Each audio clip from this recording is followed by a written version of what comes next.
Well, Muro, let me make the statement that what happened was clearly avoidable in Tamale Teaching Hospital. You mean the altercation? Absolutely. Okay. It was clearly avoidable, but I can understand why possibly it had to get to that level, because right after, I've had discussions with many of the players in the video, including my own big brother, the Honorable Suhuyini, and he makes a point. I think that I had cause to repeat it on another sister station yesterday, that if you are an inhabitant of Tamale, you will know that this is not the first time we are having challenges with administration, especially when it comes to the Tamale Teaching Hospital. So clearly, the residents of Tamale have issues with the way the hospital has been manned.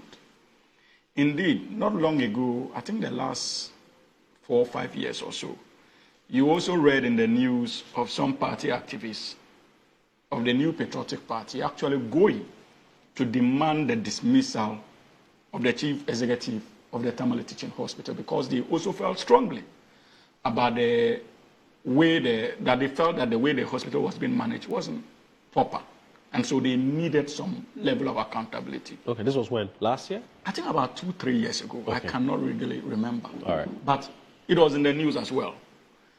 So this is not the first time we are having these challenges.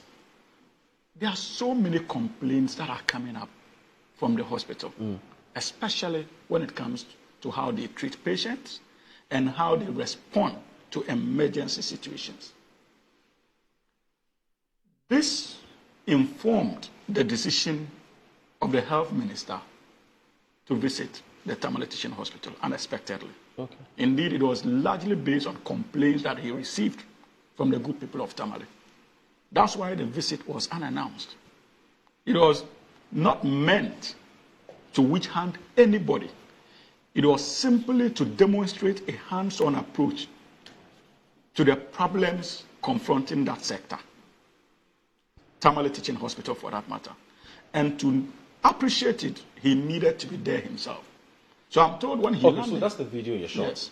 Yes, you're telling us. You're giving us a background too. So basically, based on the information I got from the Deputy Roads Minister, that is why I'm making this observation. According to him, when they had the engagement, certain things came up. And so he explains that the outburst of he later on was made to understand that the outburst of the said Dr. Valentine was largely driven by frustration.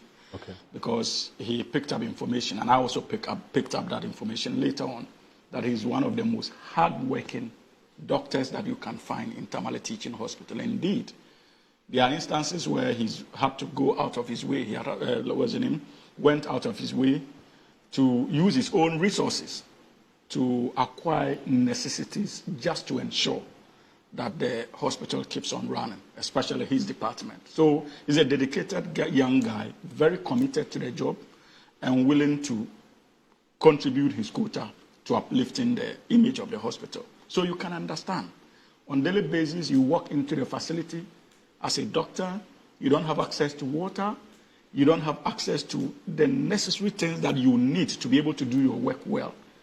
If you have the opportunity of seeing the minister responsible for health and roads, clearly, for you, there is no other opportune time for you to let out your frustrations. But I think that the platform he chose was a bit problematic. And I am not holding him to that, largely because, like I indicated, he was driven by frustration. And in the spur of the moment, we all are liable to can be liable to such mistakes. So, ordinarily, when your superiors are talking to you, you listen, you don't engage in an argument. That is how we are trained. It has nothing to do with political power. Because in any organization you find yourself, if you are confronted by your superiors, the responsible thing to do at that material moment, especially you look at the environment, when they are talking, you don't talk over them. When they ask some questions, you take your time and listen. I think that is where he got it wrong, and largely because of frustration.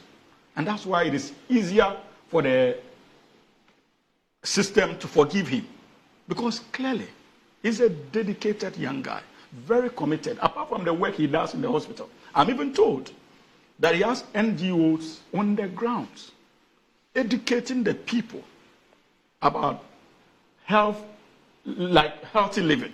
And so these are people we cannot joke with in our society. Right. So my plea is that many of those who are uncomfortable with his contact must begin to appreciate that that is not truly his nature.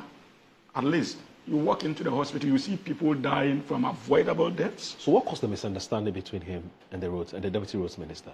It was not really about him and the deputy roads minister. My understanding was that the deputy roads minister only intervened to tell him that, look, your boss is speaking. In this case, the Minister of Health.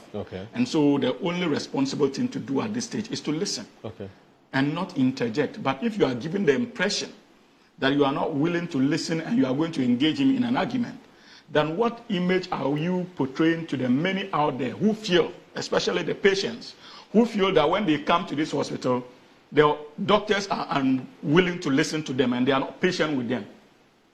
Clearly, you seem to be emboldening that perception that as health practitioners in the hospital, you don't listen to patients. Because if you can demonstrate this behavior in front of your superior, I think that was the whole issue.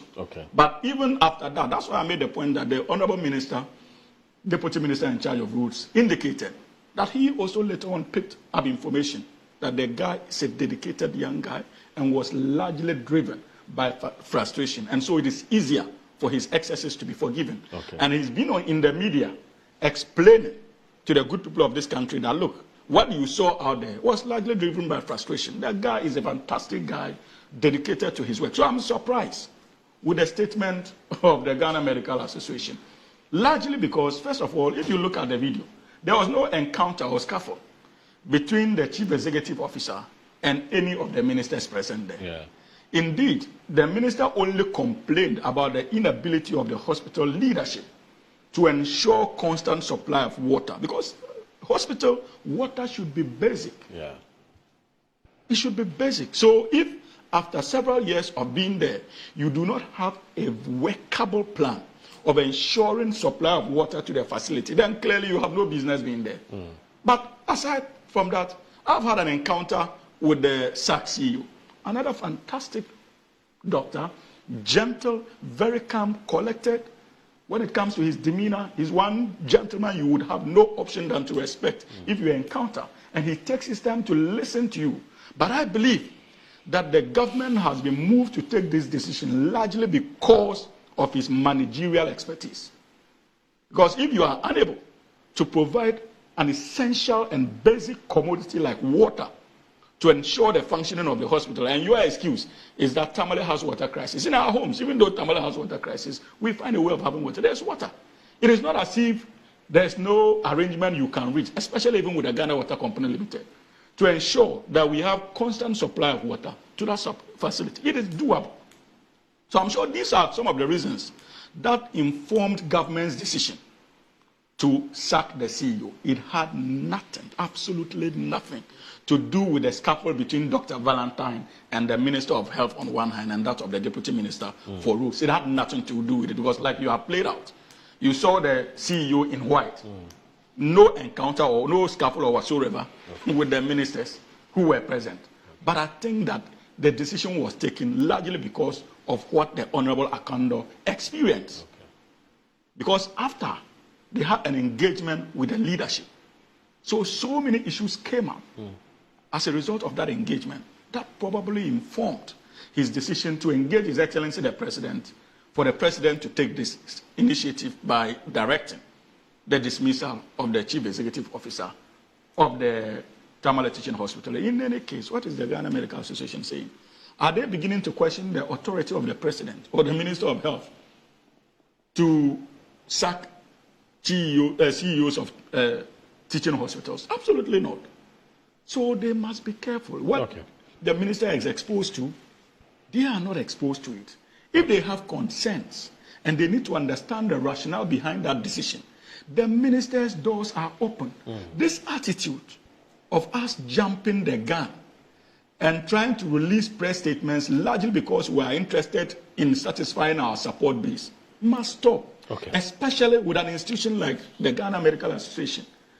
They could have walked to the Minister of Health, engaged the Honorable Akando, try to understand the rationale behind the decision of the government to sack him. Okay.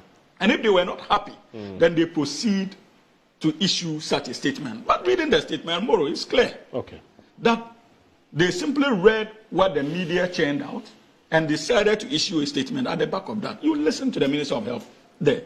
The enormous respect demonstrated and appreciation of the sacrifices of our health professionals on the ground. He didn't mince words in making references to them. The kind of respect and the appreciation he has for them was known. And he said that it was not even only Tamale Teaching Hospital, but many of our health professionals across the length and breadth of this country. He appreciates and he knows that they are working under difficult circumstances.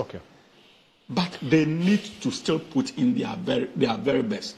Because the government is working to find solutions to many of the challenges confronting them in their respective hospitals. So this press statement is needless, in my opinion. It's entirely needless. Let us not bring politics to the doorstep of our health administration system. That would be dangerous. That would be a dangerous thing to do. And you see, you have a president who listens. And fortunately, you have an assertive health minister who is very open and can be easily accessed. If you have any concerns, go out there, engage him so that he can explain why certain decisions are being taken. But one thing you must also know is that when it comes to these professional bodies, the issuance of press statements are largely also driven because of their own personal interests that you and I may not know. Because you see, they are open to elections. Sometimes they would have to go to be considered for re-election by their professional base. So they need to do certain things to create the impression that they are fighting the interests of that professional base. So we must find a way of distilling it, knowing when they are actually pursuing the interests of their professional base and when they are pursuing their own political interests, largely because of their ambitions. And so my caution to them is that they must be careful. They must engage the health minister, try to understand why the government took the decision it took, and not confuse possibly their political ambitions or desires with the standard practice in the system. And if there are any concerns, I am sure that if they make sense, the Minister of Health, the Honorable Akondo, will respond to them and give it its pride of place. But we are dealing with a very committed government that listens, and Ghanaians should not be afraid. Today, I'm here on this platform defending a doctor that many felt that disrespected our ministers of state. That is the kind of party and leader we speak for. And so Ghanaians should be rest assured that even when it comes to upholding the principles of our democracy, the NDC will take a cue from His Excellency President John Dramani Mahama and will do everything in our bid to eschew arrogance and rather listen to the good people of this country and do what they desire. So let's bring in